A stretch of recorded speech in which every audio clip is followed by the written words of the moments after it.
So while Atlantis The Lost Empire didn't do very well at the box office, Disney basically decided to go with their next route, Lilo and Stitch. And much like Beauty and the Beast and the Lion King and stuff, this is another film that people actually fell in love with. But then, yeah, I fell in love. I actually love this movie too. I know there's like a bajillion positive reviews onto it, but don't worry, there will be negative reviews though. But honestly, but I do agree with a lot of people. It's a great movie, regardless. The film is about an alien named Stitch, currently known as Experiment 626. It's basically in the courtroom with Dr. Jumba, voiced by David Augenstyers. Or they're talking, or they're like doing a court meeting with the Grand Councilwoman and her assistant, Captain Gantu, voiced by Kevin Michael Richardson. They basically sentenced them to like prison and he sentenced Jumba to prison and they also sentenced Stitch to banishment on a desert asteroid. Stitch escapes and basically he steals one of the police cruisers. Yeah, he took the red one. And he tries to escape from the police, but the ship was about to go down in history. With him, well, he's basically indestructible anyway. Oh yeah, it can think faster than supercomputer. But he activates the hyperdrive and then runs away. Oh yeah, crash lands into Hawaii. On our planet. The Grand Councilwoman tries to find an expert on Earth, then she does. Insert Peakley, played by She finds Peakley, voiced by Kevin McDonald, who you know him as Waffle from the Nickelodeon cartoon Cat Scratch. But he basically knows the mosquito population was an endangered species, but they want to try to see if they could also get Jumba to help out as well, and then they would trade his freedom for the capture of Stitch. While that's going on, there's a little girl named Lilo, voiced by Davina Chase, aka the girl from Spirited Away. She gets into trouble at a hula school, and then goes back home, and then Nani, her sister, is trying to constantly watch her because the parents died in a car accident. There's a man from an agency named Cobra Bubbles, who is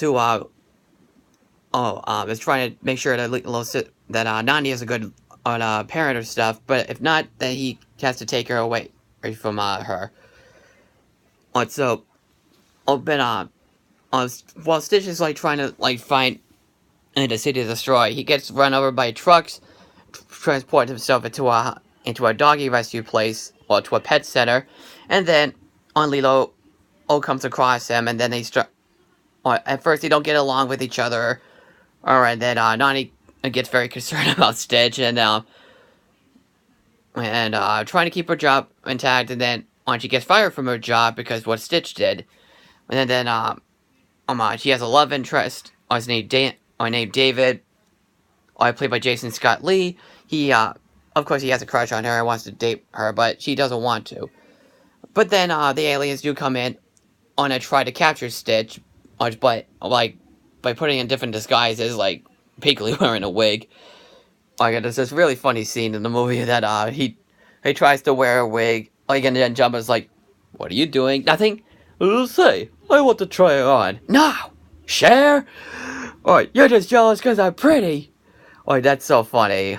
To me, I love that scene. Lilo and Stitch try to form a friendship, and then mischief and complications always happen and stuff, and then they basically learn a way to actually be a family, and then they live happily ever after.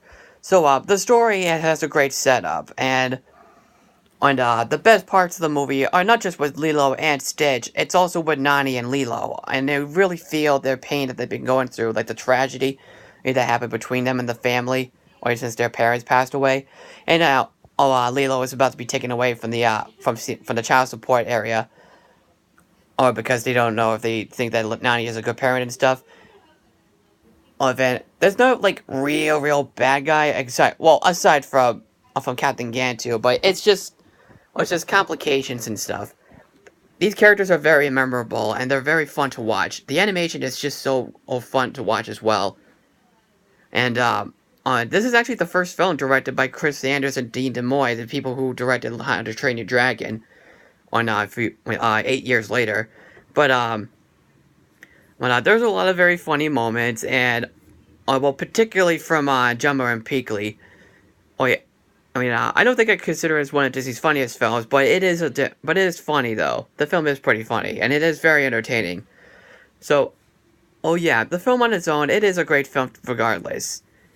Every girl I know is absolutely in love with the movie. Like every last girl that I know. I did see this movie when it first came out too. I saw it at the movie theater and at the AMC theater in Braintree, right by the South Shore Plaza, which is by around Route 93, off the Braintree split. So overall, I think Lilo and Stitch is a very well-made movie. It has great characters, a great story, and great tragedy and drama, as in some really great animation and some comedy as well. So, well, of course, you've seen it, but what do you think about it? Just comment below, and if you haven't seen it, I highly recommend it. So comment below, follow me on Twitter and Facebook, share the video, subscribe on YouTube, for me. Oh yeah, and I will see you in the next video. I am the Bostonian Critic, and I'm signing out. Take care.